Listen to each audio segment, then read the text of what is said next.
It's intermission time now during this broadcast concert by the Philadelphia Orchestra, and here is the host of today's intermission feature, George Deal.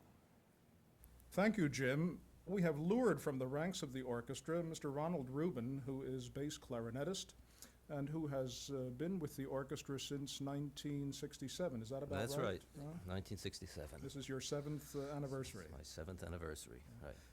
And I read somewhere that most tuba players do not even consider themselves members of the orchestra. Do you get the point of the question?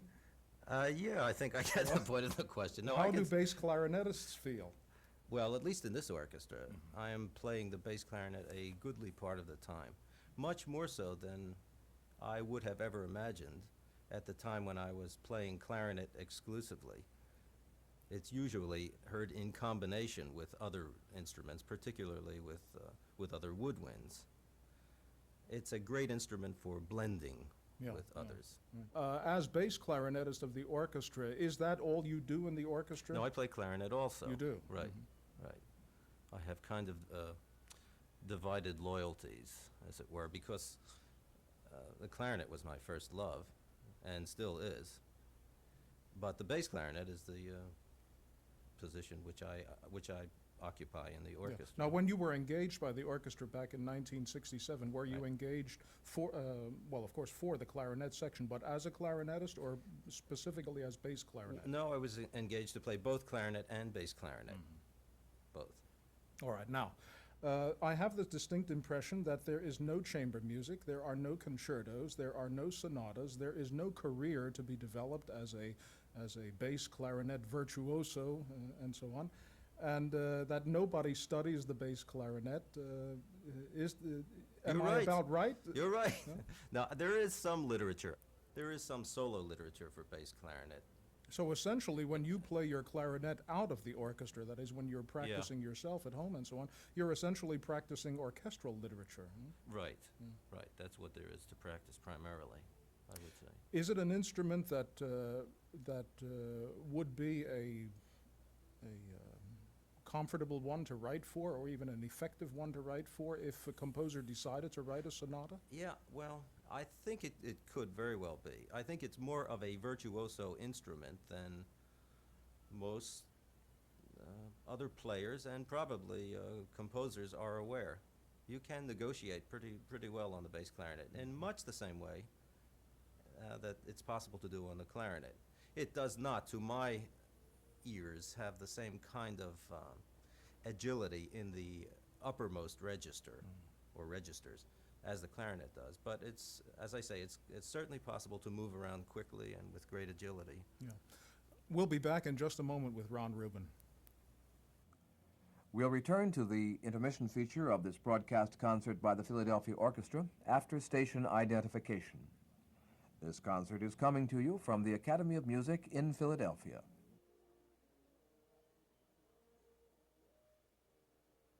We return now to the intermission feature during today's Philadelphia Orchestra broadcast. Once more, here is George Deal.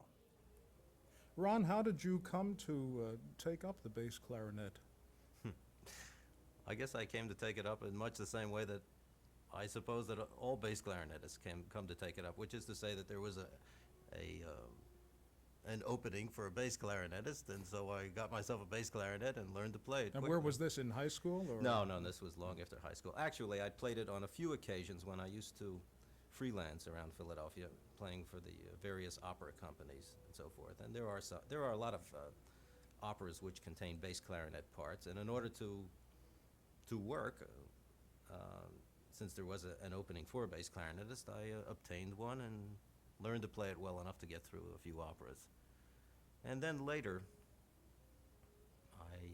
the year before I joined the Philadelphia Orchestra, I played with the now defunct Chamber Symphony of Philadelphia, and did some bass clarinet playing in that orchestra as well. I learned from your biographical resume that you have quite a jazz-oriented background. Yeah, jazz was the music which initially attracted me to music itself.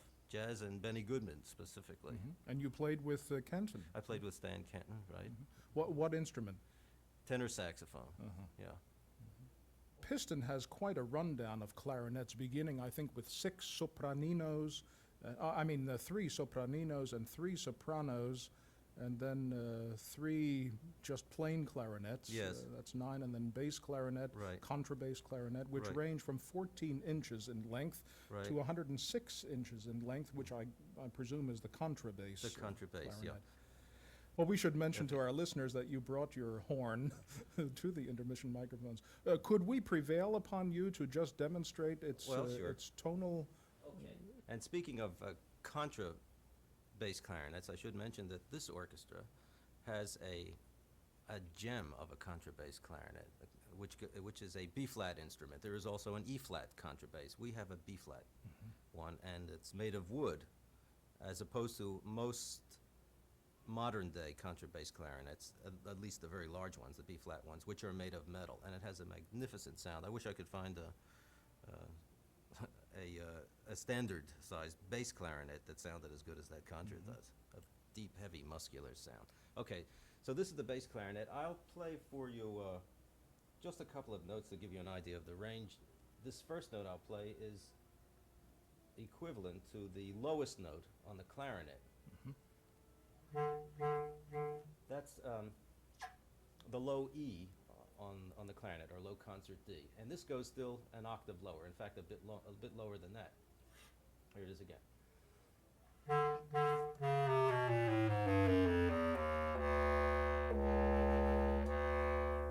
And there are bass clarinets which have extensions on them that enable them to go still lower than the one I have here with me today, but I didn't bother bringing that one. And then I'll go up, starting from that same E up into the upper register.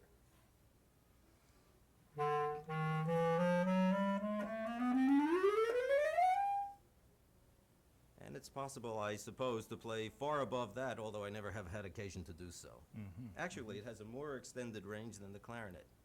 Thank you very much for joining me. thank you for Perhaps having we me. can do it again sometime. I hope so. Thank you. Fine. My guest has been Ron Rubin, bass clarinetist of the Philadelphia Orchestra. Host for the intermission features during broadcast concerts by the Philadelphia Orchestra is the orchestra's program annotator, George Deal. This concert is coming to you from the Academy of Music in Philadelphia.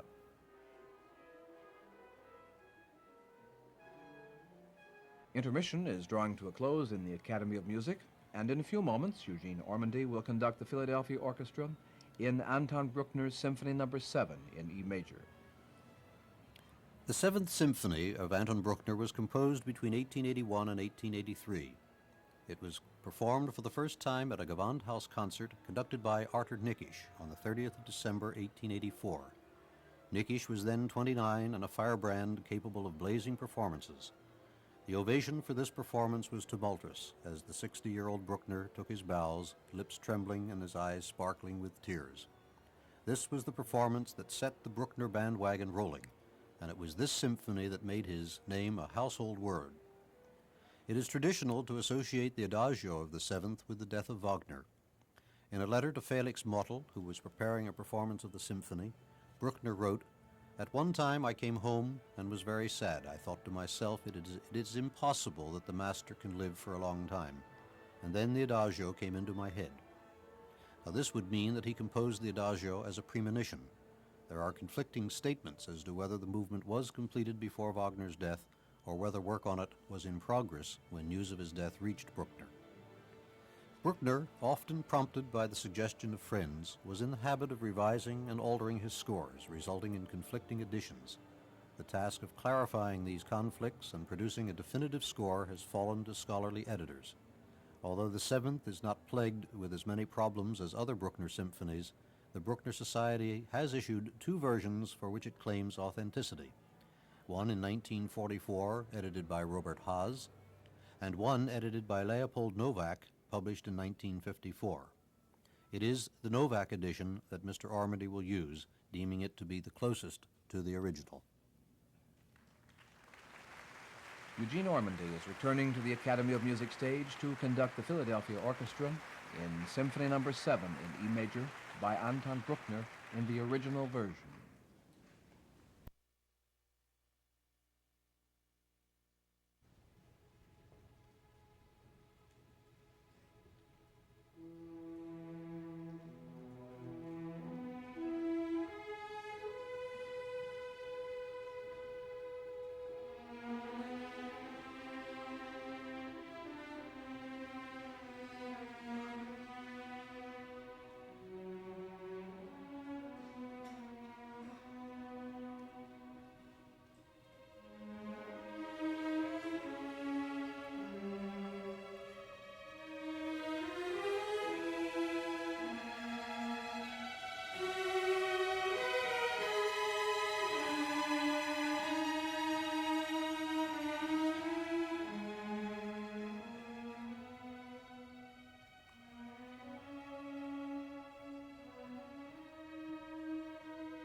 Today's broadcast concert by the Philadelphia Orchestra under the direction of Eugene Ormandy has concluded with Anton Bruckner's Symphony No. 7 in E major in the original version.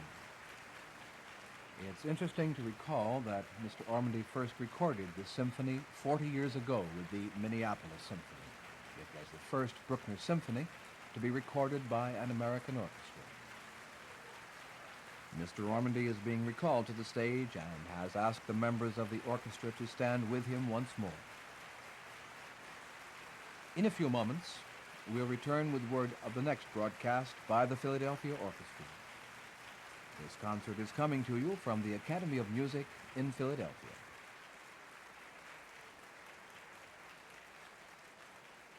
We invite you to be with us again next week at this time for another concert by the Philadelphia Orchestra.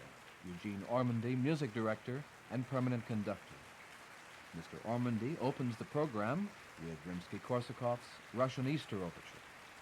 Then soprano Benita Valenti will join the orchestra for Mozart's concert aria, Vorrei spiegarvi o Dio, Pesce 418, and Johann Sebastian Bach's cantata number 51, Jauchzet Gott in allen Landen.